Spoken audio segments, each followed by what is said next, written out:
민주파출소 현황으로 3월 21일 9시 기준으로 금주 4,334명이 방문했고 1,436건의 제보가 접수됐습니다. 매체별로는 네이버가 29.74%로 가장 높은 수치를 기록했고 그 뒤로는 유튜브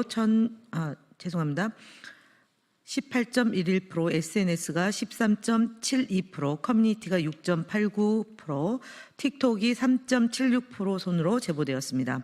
한 주 동안 브리핑한 내용에 대해서 말씀드리겠습니다. 첫 번째로는 이재명 대표를 포함해 민주당 주요 인사에 대한 암살 등 테러와 관련된 음모론과 관련된 제보입니다. 해당 제보는 지난주에 이어서 이번 주에도 지속적으로 진행됐고요. 소기천 교수가 개인 SNS에 게시한 이재명 대표 암살 계획 성공을 빈다는 발언을 인용하며 네이버 등 다양한 온라인 매체에서 소기천 교수가 틀린 말 했냐 등의 암살 계획에 동조하는 글이 다수 게시되고도 있었습니다.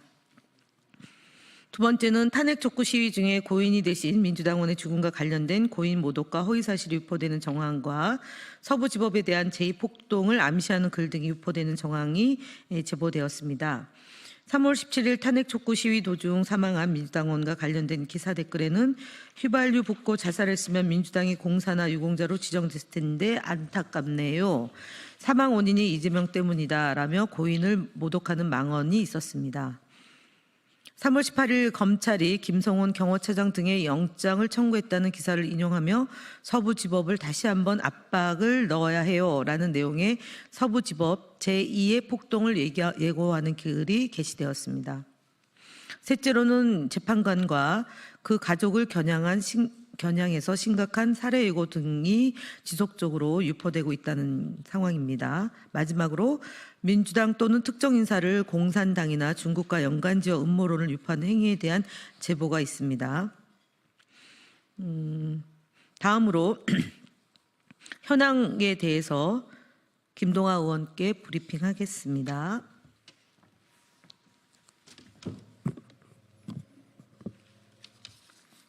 네, 주요 대응 현황 보고드리겠습니다. 핀앤드마이크와 매일신문에 대한 언론 대응 보고드립니다. 핀앤드마이크는 이재명 대표가 이른바 3대 내란을 저질렀으며 이에 따라 형장의 이슬로 사라질 급이라는 저급한 표현을 사용해 보도했습니다. 해당 보도는 이재명 대표가 실제로 내란을 저질렀는지 여부와 별개로 형장의 이슬이라는 극단적인 표현을 사용했다는 점에서 언론이 지켜야 할 최소한의 책임과 윤리를 심각하게 훼손한 것으로 판단됩니다. 이는 사실상 이재명 대표에 대한 사형을 언급한 것이며 매우 부적절하고 무책임한 보도입니다. 또한 매일신문은 줄타내기 헌재를 무능하게 만들었다는 제목의 기사를 보도하였습니다. 이는 조선일보가 전날 보도한 내용과 같은 맥락으로 사실을 과장하여 왜곡한 전형적인 기사라 할 수 있겠습니다. 이에 국민소통위원회는 두 언론사의 해당 보도에 대해 언론중재위원회에 정식으로 제소하였습니다. 언론을 가장한 지라시 수준의 저급한 보도에 대해서는 끝까지 책임을 묻겠습니다. 다음 채널A 등 방송 대응 관련하여 보고드립니다. 채널A 뉴스 탑10에서는 윤석열 대통령 탄핵을 주제로 찬반 토론을 진행하면서 탄핵을 반대하는 여당 측의 입장만을 담은 자료 화면을 일방적으로 송출하는 등 특정 입장에 치우친 토론이 이루어졌습니다. 이로 인해 방송의 공정성이 심각하게 훼손된 것으로 판단됩니다. 이에 국민소통위원회는 해당 방송을 방송통신심의위원회에 공정성 위반으로 신고하였으며 향후에도 지속적인 모니터링을 통해 균형 잡힌 토론이 이루어질 수 있도록 대응해 나가겠습니다. 다음 유튜브 신인균의 국방TV 채널 관련 대응 보고입니다. 구독자 152만 명을 보유한 신인균의 국방TV 채널에 대해 다수의 제보가 접수되었습니다. 이에 따라 채널에 게시된 총 2,127개의 영상을 전수 모니터링한 결과 내란을 옹호하거나 이에 동조하는 내용이 포함된 영상 5건을 확인하였습니다. 해당 영상들은 유튜브 커뮤니티 가이드라인 위반으로 판단되어 플랫폼에 신고 조치 완료하였습니다. 네, 국민의힘 거짓말 시리즈 65번째부터 7번째까지 말씀드리겠습니다.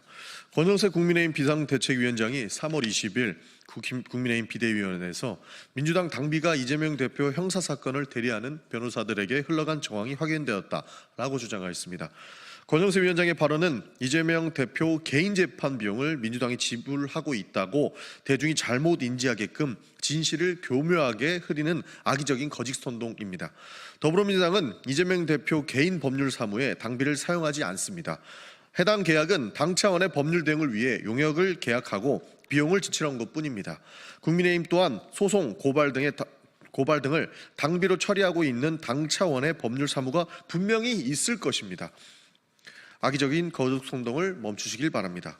국민의힘 거짓말 시리즈 66번째입니다. 3월 20일 홍준표 대구시장은 본인의 SNS에 서울시 토지거래 재지정은 지나가는 개에 한번 물린 것에 불과 오세훈 시장 화이팅 등의 글을 업로드하였습니다. 오락가락 정책 시행으로 인한 행정비용, 정부 부동산 정책에 대한 신뢰 하락으로 인한 그 사회적 비용 등 엄청난 유명의 비용과 폐해를 초래한 이번 사태가 지나가는 개에 물린 정도에 불과하다는 거칠고 안이한 현실 인식이 그저 놀라울 지경입니다.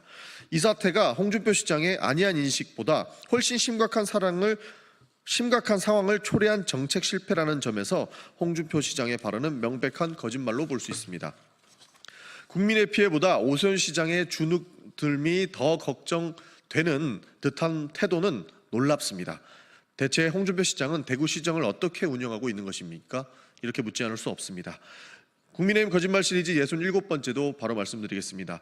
나경원 전 국민의힘 원내대표는 3월 중 각종 기자회견을 통해 탄핵 이후 줄곧 듀 프로세스, 적법 절차를 강조, 헌법재판 과정에서 10개의 절차 위반 지적 등을 언급한 바 있습니다. 나경원 전 원내대표의 주장은 자가당착적인 모순입니다.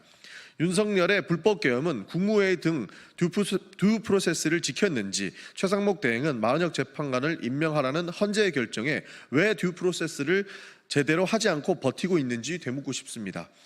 심지어 마은혁 재판관은 헌법재판소의 결정을 승복하지 않고 있다는 점에서 헌재 결정을 승복을 지속적으로 강조하는 국민의힘 지도부 주장과 정면으로 배치되고 있습니다. 나경원 전 원내대표와 국민의힘은 듀 프로세스를 강조할 자격이 없습니다. 법 지키라고 하는 것이 그렇게 어려운 문제인지 다시 한번 국민의힘으로부터 새삼스럽게 느껴집니다. 이상으로 마치겠습니다.